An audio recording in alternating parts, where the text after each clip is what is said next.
Be ready. 3 seconds. Start. The sessions judges and the chief judicial magistrates must also ensure that these directions are followed in letter and spirit by the subordinate courts. Stop. Commitment to human rights and the yearning to ensure that courts are user friendly are assets to a modern judicial personality and assessment of judicial performance by the superiors must make note of such commitments of a judicial officer. Stop. Even though the above directions are issued with specific reference to prosecutions under Section 138 of the Negotiable Instruments Act, they must be followed in all other cases also where the offence alleged is technical and involves no moral turpitude. Stop. Passage. Being aggrieved with the order granting a general exemption to the accused from personal appearance before the trial court, the complainant has filed this appeal. Stop.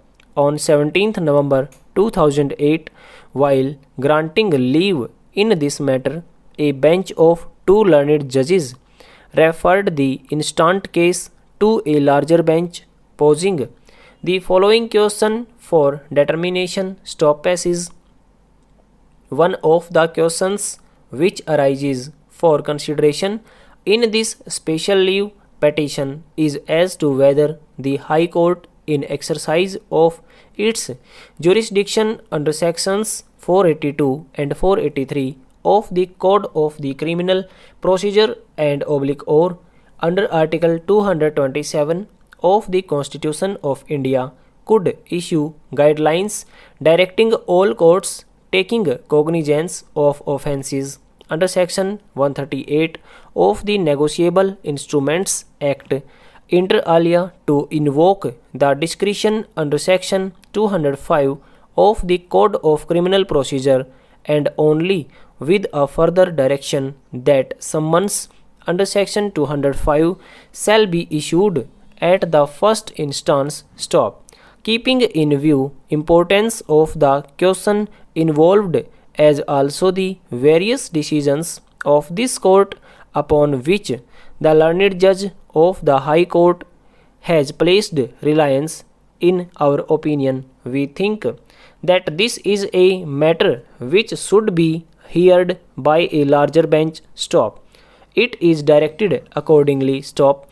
This is how the present appeal has been placed before this bench. Stop. Passage.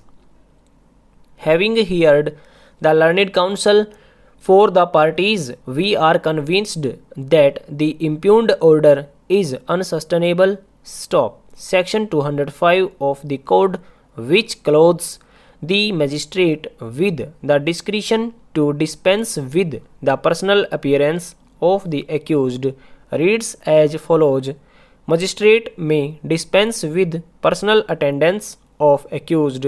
Whenever a magistrate issues a summons, he may, if he sees reasons so to do, dispense with the personal attendance of the accused and permit him to appear by his pleader. Stop. But the magistrate inquiring into or trying the case may, in his discretion at any stage of the proceedings, direct the personal attendance of the accused and, if necessary, enforce such attendance in the manner herein before provided. Stop. The section confers a discretion on the court to exempt an accused from personal appearance till such time his appearance is considered by the court to be not necessary during the trial. Stop. It is manifest from a plain reading of the provision that while considering an application under Section 205 of the Code, the magistrate has to bear in mind the nature of the case as also the conduct of the person summoned. Stop. He shall examine whether any useful purpose would be served by requiring the personal attendance of the accused, or whether the progress of the trial is likely to be hampered on account of his absence. Stop. Therefore, the satisfaction whether or not an accused deserves to be exempted from personal attendance has to be of the magistrate who is the master of the court in so far as the progress of the trial is concerned, and none else. Stop. Passage. In Bhaskar Industries Limited (Supra), this court had laid down the following guidelines, which are to be borne in mind while dealing with an application seeking dispensation with the personal appearance of an accused in a case under section (8) 138 of the NI Act.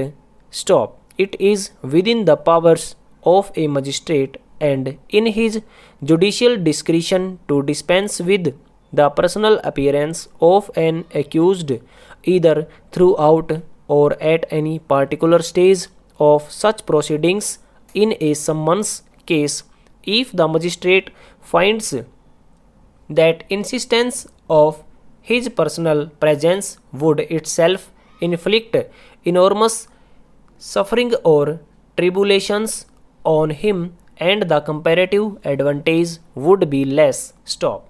Such discretion need be exercised only in rare instances where, due to the far distance at which the accused resides or carries on business, or on account of any physical or other good reasons, the magistrate feels that dispensing with the personal attendance of the accused would only be in the interests of justice. Stop. However, the magistrate who grants such benefit to the accused must take the precautions enumerated above as a matter of course. Stop. The court must ensure that the exemption from personal appearance granted to an accused is not abused. Stop. Over.